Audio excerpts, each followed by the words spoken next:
ಪ್ರಿಯ ವೀಕ್ಷಕರೇ ನಮಸ್ಕಾರ. ನೋಡಿ, ನಮ್ಮ ಜನ ನಮ್ಮ ಭಾಷೆಗೆ ತೊಂದರೆ ಆದಾಗ ಬರಲ್ಲ, ನಮ್ಮ ಬಡ ಜನರಿಗೆ ಏನಾರ ತೊಂದರೆ ಆದಾಗ ಬರಲ್ಲ, ಕೂಲಿ ಕಾರ್ಮಿಕರಿಗೆ ಏನಾರ ತೊಂದರೆ ಆದರೂ ಬರಲ್ಲ. ನಮ್ಮ ಜನ ಯಾವಾಗ ಬರ್ತಾರಂದರೆ ಅವರವರ ನಾಯಕರಿಗೆ, ಅವರವರ ಶಾಸಕರಿಗೆ ತೊಂದರೆ ಆಗಿಬಿಟ್ರೆ ನಮ್ಮ ಇಲ್ದಿರೋರೆಲ್ಲ ಎದ್ದೆದ್ದು ಬರ್ತಾರೆ. ಅಯ್ಯೋ ನಮ್ಮ ಅಣ್ಣ ಹಂಗೆ, ನಮ್ಮ ದೇವ್ರಂಗೆ, ನಮ್ಮ ಶಾಸಕರಂಗೆ, ನಮ್ಮ ಶಾಸಕರ ದೇವರು ಹಂಗೆ ಹಿಂಗೆ. ಮತ್ತು ಒಂದು ಕಡೆ ಹೇಳ್ತಾರೆ ಕಾನೂನು ಮೇಲೆ ನಮ್ಗೆ ನಂಬಿಕೆ ಇದೆ ಅಂತ ಹೇಳ್ತಾರೆ. ನಿಮ್ಮ ನಾಯಕರು, ನಿಮ್ಮ ಶಾಸಕರು ತಪ್ಪೇ ಮಾಡಿಲ್ಲ ಅಂದರೆ ನೀವ್ಯಾಕೆ ಹೋರಾಟ ಮಾಡ್ತಾ ಇದ್ದೀರಿ? ಇದೆಲ್ಲ ಗಿಮಿಕ್ ಕೆಲವಂಗಾದ್ರೆ ಇದೊಂಥರ ಗಿಮಿಕ್ ತಾನೇ ಇದು. ಅಂದರೆ ನಮ್ಮ ಜನ ಹೆಂಗಪ್ಪ ಅಂದರೆ ತಮಗೆ ಸ್ವಂತ ಏನಾರು ನೋವಾದ್ರೆ ಮಾತ್ರ ಜನಕ್ಕೆ ಅವಾಗ ಗೊತ್ತಾಗೋದು. ಬೇರೆ ತಾನೇ ಆಗಿರೋದೇ ಬಿಟ್ಟಕ್ಕೆ ಬರ, ನಮಗೆಲ್ಲವಲ್ಲ ಆಗಿರೋದು ಬೇರೆನೂ ತಾನೇ. ಇಂಥ ಮುಟ್ಟಾಳ್ರು ಇರೋವರೆಗೂ ಯಾವುದೇ ಕಾರಣಕ್ಕೂ ನಮ್ಮ ರಾಜ್ಯ, ನಮ್ಮ ದೇಶ ಉದ್ಧಾರ ಆಗುವುದಿಲ್ಲ. ಯಾಕಂದರೆ ನಮ್ಮ ಕನ್ನಡ ಭಾಷೆಗೆ ತೊಂದರೆ ಆದಾಗೆ ಯಾರು ಬರಲ್ಲ, ಕೆಲವರು ಮಾತ್ರ ಬರ್ತಾರೆ. ಇವ್ರು ಯಾರು ಇವತ್ತಂಗ ಶಾಸಕರ ಪರ ವಹಿಸ್ಕೊಂಡ್ಬಿಟ್ಟಾರಲ್ಲ, ನಮ್ಮ ಶಾಸಕರು ತಪ್ಪೇ ಮಾಡಿಲ್ಲ, ಅವ್ರ ದೇವರು, ಅವ್ರ ಅಂತರಿಂತರು. ಅಬ್ಬಬ್ಬಬ್ಬ ಏನ್ರಿ, ಏನು ಅಭಿಮಾನಿಗಳು ನೀವೆಲ್ಲ, ನಿಜವಾಗ್ಲೂ ಅಬ್ಬಬ್ಬಬ್ಬ. ಎಲ್ಲರೂ ಒಳ್ಳೆಯವರೇ, 224 ಜನನು ಒಳ್ಳೆಯವರೇ. ಮತ್ತೆ ಯಾಕೆ ಕರ್ನಾಟಕ ಅಭಿವೃದ್ಧಿ ಆಗ್ತಾ ಇಲ್ಲ? ಯಾಕೆ ಕನ್ನಡ ಭಾಷೆ ಉಳಿಸೋಕ್ಕಾಗ್ತಾ ಇಲ್ಲ? ಯಾಕೆ ಬಡವ್ರನ್ನ ಉದ್ಧಾರ ಮಾಡೋಕ್ಕಾಗ್ತಾ ಇಲ್ಲ? ಎಲ್ಲರೂ ಒಳ್ಳೆಯರಾಗ್ಬಿಟ್ರೆ ಎಲ್ಲರಿಗೂ ಸಂಘಗಳು, ಎಲ್ಲರಿಗೂ ಅಭಿಮಾನಿಗಳು. ಯಾಕೆ ಏನು ಮಾಡ್ತಾ ಇದ್ದೀರಾ? ಸರಿಯಾದ ರೀತಿಯಲ್ಲಿ ರಸ್ತೆಗಳು ಮಾಡ್ಸೋಕ್ಕಾಗ್ತಾ ಇಲ್ಲ, ಸರಿಯಾದ ರೀತಿಯಲ್ಲಿ ಬೀದಿ ದೀಪ ಹಾಕ್ಸೋಕ್ಕಾಗ್ತಾ ಇಲ್ಲ, ಸರ್ಕಾರಿ ಶಾಲೆ ಉದ್ಧಾರ ಮಾಡ್ಸೋಕ್ಕಾಗ್ತಾ ಇಲ್ಲ. ನಾವು ಅವ್ರ ಅಭಿಮಾನಿಗಳು, ನಾನು ಅವ್ರ ಅಭಿಮಾನಿಗಳು.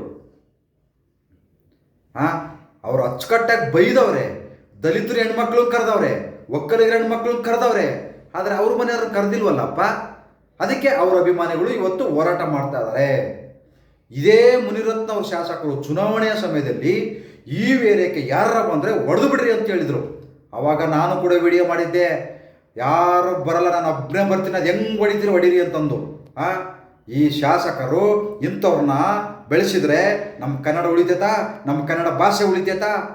ಏನು ಮಾಡ್ತಾ ಇದ್ದಾರ್ರಿ? ತಪ್ಪು ಅಂತ ಹೇಳ್ರಿ. ಯಾರೇ ತಪ್ಪು ಮಾಡಿದ್ರು ಅದಕ್ಕೆ ಬೇರೆಯವ್ರ ಮೇಲೆ ಗೂಬೆ ಕುಂದ್ರಿಸೋದಲ್ಲ, ಬೇರೆಯವ್ರ ಮೇಲೆ ಆರೋಪ ಮಾಡೋದಲ್ಲ.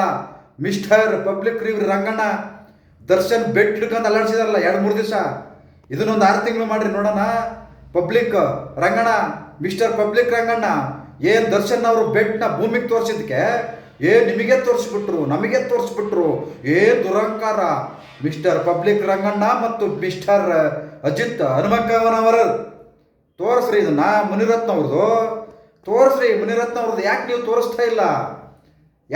ತೋರಿಸ್ತಾ ಇಲ್ಲ ಅಂತ ತೋರಿಸ್ರಿ. ದರ್ಶನ್ ಬೆಟ್ ತೋರಿಸ್ತೀರಾ? ದರ್ಶನ್ ಬೆಟ್ ಹೆಂಗೆ ತೋರಿಸ್ಬಿಟ್ರು, ಭೂಮಿಗೆ ತೋರಿಸಿದ್ದಕ್ಕೆ ನಮಗೆ ತೋರಿಸ್ಬಿಟ್ರು ಅಂತಂದೇಳಿ ಅಂತ 2-3 ದಿನ ಬಾಯ್ ಬಡ್ಕೊಂಡ್ರಿ. ತೋರಿಸ್ರಿ ಮುನಿರತ್ನ ಅವ್ರದ್ದು ಬೈದಿರೋದನ್ನ. ಎಲ್ಲಿ ದಲಿತರ ಹೆಣ್ಮಕ್ಳಿಗೆ ಬೈದವನೆ, ಮತ್ತೆ ದಲಿತರು ಒಕ್ಕಲಿಗ ಹೆಣ್ಮಕ್ಳಿಗೆ ಬೈದವ್ರೆ. ತೋರಿಸ್ರಿ ಇದನ್ನ. ಇದು ಸರಿನಾ? ಬೈದು ಬಿಡೋದು, ಅವ್ರು ಹಂಗೆ ಮಾತಾಡೋದೇ ಇಲ್ಲ, ಅವ್ರು ತುಂಬ ಒಳ್ಳೆಯವರು. ಯಾಕೆ ಮಾತಾಡೋಕ್ಕಾಗಲ್ಲ? ಎಷ್ಟೆಷ್ಟು ಮಾತಾಡೋರು ಹಂಗಾದ್ರೆ? ಎಲ್ಲರೂ ಕೋಪ ಬಂದಾಗೆ ಮಾತಾಡ್ತಾರೆ, ಆದರೆ ಆ ಮಾತಿಗೂ ಒಂದು ಮಿತಿ ಇದೆ ಮಾತಾಡೋದಕ್ಕೆ. ಪೊಲೀಸ್ ಸ್ಟೇಷನ್ ಮುಂದೆ ಅವರು ಅಭಿಮಾನಿಗಳು ಡ್ರಾಮಾ ಮಾಡ್ತಾ ಇದ್ದಾರೆ. ನಮ್ಮ ನಾಯಕರು ಆ ಥರ ಬೈದೇ ಇಲ್ಲ, ಏನು ಕಂಪ್ಲೇಂಟ್ ಕೊಟ್ಟಾನ ಹುಚ್ಚಿಡಿದು ಬಿಟ್ಟತೆ. ಈನಿಗೆ ಪಾಪ ತಿಗ್ಲಿಡೋದು, ಏನು ಇಮರ್ಜೆನ್ಸಿ ಎದ್ದು ಬಂದು ಕಂಪ್ಲೇಂಟ್ ಕೊಟ್ಟಾನ, ಹೋಗಿ ಬೈದಿರೋದು ಅಲ್ಲ. ಬೈಸ್ಕೊಂಡವ್ರಿಗೆ ಗೊತ್ತಿರುತ್ತೆ ಏನು ಕಷ್ಟ, ಬೈಸ್ಕೊಂಡವ್ರಿಗೆ ಗೊತ್ತಿರ್ತದೆ ಏನು ನೋವು ಅಂತಂದು. ನಿಮಗೆ ಬೈದಿಲ್ವಲ್ಲ, ನಿಮಗೆ ಯಾಕೆ ಗೊತ್ತಾಗಲ್ಲ? ನಾಳೆ ನಿಮಗೆ ಬೈದಾಗ ಮಾತ್ರ ಅಯ್ಯಪ್ಪ ಇಂಥವ್ರ ಇವರು, ಇಂಥ ಕೆಟ್ಟವ್ರ, ಇಷ್ಟೊಂದು ಹೊಲಸು ಮಾತಾಡ್ತಾರ.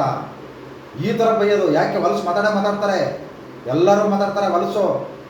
ಆ ಸ್ಥಾನದಲ್ಲಿದ್ದವರು, ಒಂದು ಶಾಸಕ ಸ್ಥಾನದಲ್ಲಿರೋರು, ಒಂದು ರೀತಿ ನೀತಿ ಬೇಕು ಮಾತಾಡೋಕ್ಕೆ. ಫೋನಲ್ಲಿ ಮಾತಾಡೋಕ್ಕೆ ರೀತಿ ನೀತಿ ಬೇಕಾಗಿದೆ ಒಬ್ಬರ ಹತ್ರ, ಒಬ್ಬ ವ್ಯಕ್ತಿ ಹತ್ರ. ಯಾಕಂದರೆ ಒಬ್ಬ ನಾಯಕರಾಗಿ, ಒಬ್ಬ ಶಾಸಕರಾಗಿ, ಒಬ್ಬ ಜನಪ್ರತಿನಿಧಿಯಾಗಿ ಯಾವ ಥರ ಮಾತಾಡಬೇಕು ಅಂತದ್ದು ಪರಿಜ್ಞಾನ ಇರಬೇಕು. ಮಾತಾಡಿದ ಮೇಲೆ ನೀವೆಲ್ಲ ಪೊಲೀಸ್ ಸ್ಟೇಷನ್ ಮುಂದೆ ಹೋಗಿ ಡ್ರಾಮಾ ಮಾಡೋದಲ್ಲ, ಇವೆಲ್ಲ ನಾಟಕ ಮಾಡೋದಲ್ಲ. ಮತ್ತು ತಪ್ಪು ಮಾಡಿಲ್ಲ ಅಂದ್ರೆ ಬಿಡಿ, ಕಾನೂನು ಎದುರಿಸ್ಕೊಂಡು ಹೋರಾಟ ಮಾಡ್ತಾರೆ. ನೀವ್ಯಾಕ್ರಿ ಹೋಯ್ತಾ ಇದ್ದೀರಾ ಅಭಿಮಾನಿಗಳು? ನೀವ್ಯಾಕೆ ಹೋಯ್ತಾ ಇದ್ದೀರಾ ಅಭಿಮಾನಿಗಳು? ಇದಕ್ಕೆ ಉದ್ಧಾರ ಆಗಲ್ಲ, ಇದಕ್ಕೆ ನಮ್ಮ ಕರ್ನಾಟಕ ಉದ್ಧಾರ ಆಗಲ್ಲ, ಇದಕ್ಕೆ ನಮ್ಮ ಕನ್ನಡ ಭಾಷೆ ಉಳಿಯಲ್ಲ.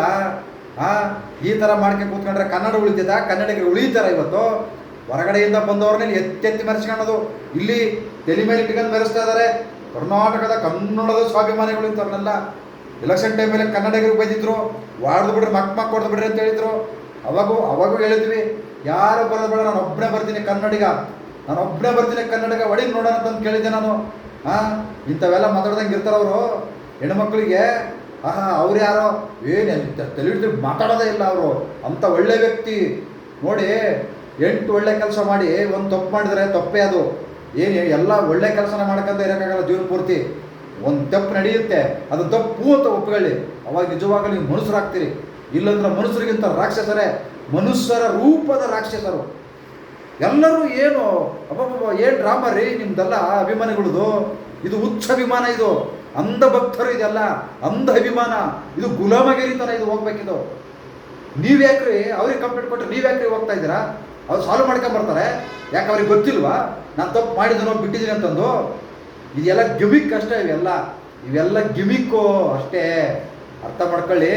ಇದಕ್ಕೆ ಬರೇ ಏನಿವತ್ತು ಮುನಿರತ್ನವ್ರಿಗೆ ಮಾತ್ರ ಸಪೋರ್ಟ್ ಮಾಡೋಕೆ ಬಂದ್ರಲ್ಲ, ಬನ್ನಿ ನಾಗಮಂಗಲಕ್ಕೆ ನೋಡೋಣ, ನಿಮಗೆ ತಾಕತ್ತಿದ್ರೆ ಬನ್ನಿ ನಾಗಮಂಗಲಕ್ಕೆ. ಈ ಥರ ಎಲ್ಲ ಬರೋಕ್ಕಾಗಲ್ವಾ? ಇದಕ್ಕೆಲ್ಲ ಬೇಕಾಗಿಲ್ಲ ನಿಮಗೆ. ಈಗ ಬಂದ್ಬಿಟ್ರು ಮುನಿರತ್ನವ್ರು ಏನೂ ಮಾಡಿಲ್ಲ, ಏನು ಸುಮ್ಮನೆ ಅವರ ರೆಕಾರ್ಡ್ ಎಲ್ಲ ಸುಮ್ಮನೆ ಇದಾವ ಬೈದಿರೋವು, ಅಷ್ಟೊಟ್ಟು ಕೆಟ್ಟದಾಗೆಲ್ಲ ಬೈದಿರೋವು. ಬನ್ರಿ ಮಿಸ್ಟರ್ ಪಬ್ಲಿಕ್ ರಂಗಣ್ಣ, ಮಾತಾಡಿ, ಇವಾಗ ಮಾತಾಡಿ. ದರ್ಶನ್ ಬೆಳ್ಳಿ ಹಿಡ್ಕೊಂಡು ಅಲ್ಲಾಡ್ಸಿದ್ರಲ್ಲ, ಹೆಂಗೆ ಅಲ್ಲಾಡ್ಸಿದ್ರು, ಇದನ್ನು ಅಲ್ಲಾಡ್ಸಿ. ಮೂರು ತಿಂಗಳು ಸ್ಟೋರಿ ಮಾಡಿ ಆಗುತ್ತೆ, ಯಾಕಾಗಲ್ಲ? ಎಲ್ಲ ಬರೀ ನಿಮಗೆ ಬೇಕಾದಂಗೆಲ್ಲ ನ್ಯೂಸ್ ಮಾಡೋದಲ್ಲ, ಇದನ್ನು ತೋರಿಸಿ. ಕೆಟ್ಟದಾಗೆಲ್ಲ ಬೈದಿರೋದು ಅದೇನು ಒಳ್ಳೇದಲ್ಲದು. ದಲಿತರಿಗೆ, ಒಕ್ಕಲಿಗರಿಗೆ ಯಾಕ್ರಿ ಜಾತಿ ಇಟ್ಟು ಬೈತೀರಾ ನೀವು? ಜಾತಿ ಇಟ್ಟು ಯಾಕ್ರಿ ಬೈತೀರಾ? ನಿಮ್ಮಂಥ ಕಿತ್ತೋಗಿರೋ ರಾಜಕಾರಣಿಗಳಿಂದ ಇವತ್ತು ಜಾತಿಗಳು ಹಂಗೆ ಉಳ್ಕೊಂಡಿರೋದು. ಮುಚ್ಚಾಕ್ರಿ ನೋಡೋಣ ಜಾತಿಗಳನ್ನ ತಾಕತ್ತಿದ್ರೆ. ಏನು ಸೀಮೆಗಿಲ್ದ್ರು ನಾಯಕರಿಗಲ್ಲ. ಏನು ಒಂದ್ಸರಿ ದುಡ್ಡಿದ್ದು ಬಿಟ್ರೆ, ಗೆದ್ದು ಬಿಟ್ರೆ ಇವ್ರ ಅಹಂಕಾರಗಳು ಏನು ನೋಡೋಕ್ಕಾಗಲ್ಲ ರೀ. ನೋಡಿ, ನಮ್ಮ ಜನಗಳಿಗೆ ಹೇಳ್ತೀನಿ, ಗೆದ್ದವ್ರನ್ನೇ ಗೆಲ್ಲಿಸಬೇಡಿ, ಯಾವುದೇ ಕ್ಷೇತ್ರ ಆಗಲಿ ಸಾಕು. ಇವು ಎಲ್ಲ ಅಳಬೂರನ್ನೆಲ್ಲ ನಾವು ಮಲೆ ಕುಂದಿಸಿದ್ರೆ ನಮ್ಮ ಕರ್ನಾಟಕಕ್ಕೆ ಒಂದು ಕಳೆ ಬರುತ್ತೆ, ನಮ್ಮ ಕರ್ನಾಟಕ ಒಂದು ಉದ್ಧಾರ ಆಗುತ್ತೆ. ಇಲ್ಲಂದರೆ ಇದೇ ಥರ ಗುಲಾಮಗಿರಿತನ ಮಾಡ್ಕೊಂಡಿರ್ಬೇಕಾಗುತ್ತೆ. ಎಚ್ಚರಿಕೆ, ಬದಲಾವಣೆ ಆಗಿ. ನಮಸ್ಕಾರ.